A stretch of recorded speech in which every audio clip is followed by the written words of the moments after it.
மனசில் சீதையை பிரிந்து ரொம்ப வருத்தத்தில் இருந்தார் ராமர். ஒரு மாதிரி ஃபங்கு, ஒரு மாதிரி டெஸ்பரேட்டு டிப்ரெஷனில் இருந்தார்.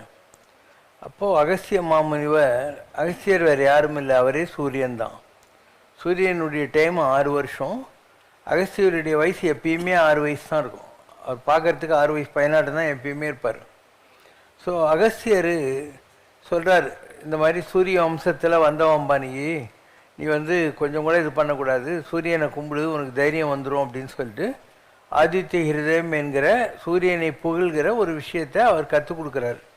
அதுக்கப்புறம் இவருக்கு கொஞ்சம் தைரியம் வந்துச்சு, மனசில் இருந்த அந்த டென்ஷன் சோர்வெல்லாம் ராமருக்கு போயிடுச்சு. அப்படிங்கிறது தான் அந்த இன்சிடென்ட்.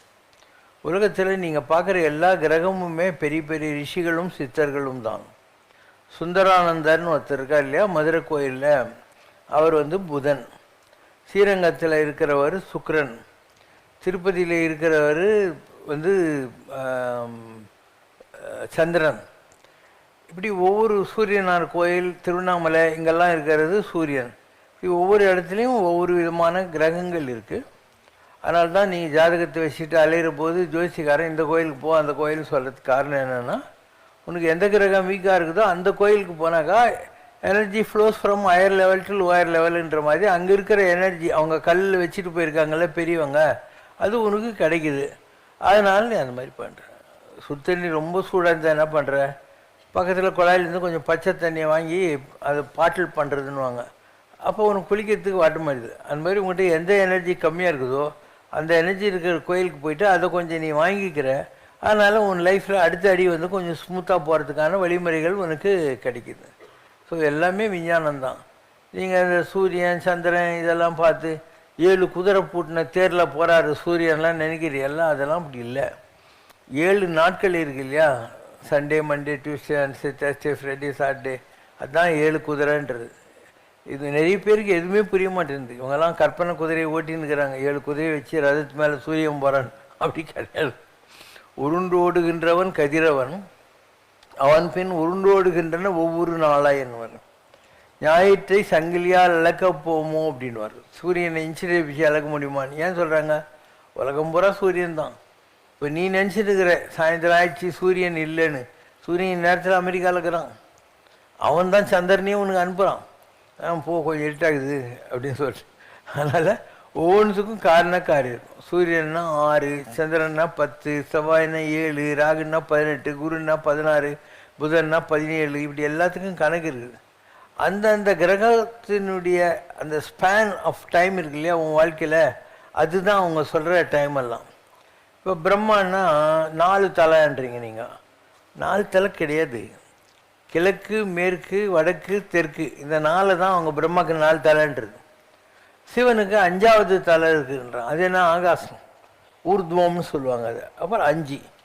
முருகன் 6ன்றாங்க. அது என்ன கணக்கு, உன்னுடைய உடம்புல 6 சக்கரங்குது, அதுதான் 6 தலைன்றது. இல்லைன்னா 6 தலையை வச்சுக்கிட்டு என்ன பண்ணுவார் அவர்.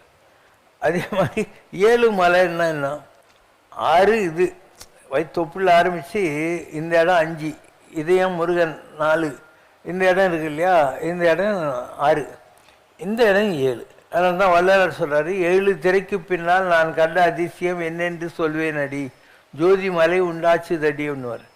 ஸோ ஒரு பெரிய கோல்டன் ஜோதி மாதிரி உனக்கு தெரியும். இந்த இடத்த நீ ரீச் ஆகிட்டேன்னா உன்னுடைய எனர்ஜி லெவலில் இங்கேருந்து ஆகாசம் வரைக்கும் உனக்கு காஸ்மிக் கான்டாக்ட் கிடைச்சிடும். உனக்கு எல்லாமே தெரியும். இங்கே தான் உட்காந்துருப்பேன், ஆனால் ஆகாசத்தில் என்ன இருக்குதுன்னு எல்லாமே உனக்கு தெரியும். நீ அங்கே போகலாம் வரலாம் அதெல்லாம் பண்ண முடியும். அதே மாதிரி தசகண்ட ராவணன்னுறாங்க. அப்போ நீங்கள் என்ன நினைக்கிறீங்க, 10 தலை ராவணன் அப்படின்னு.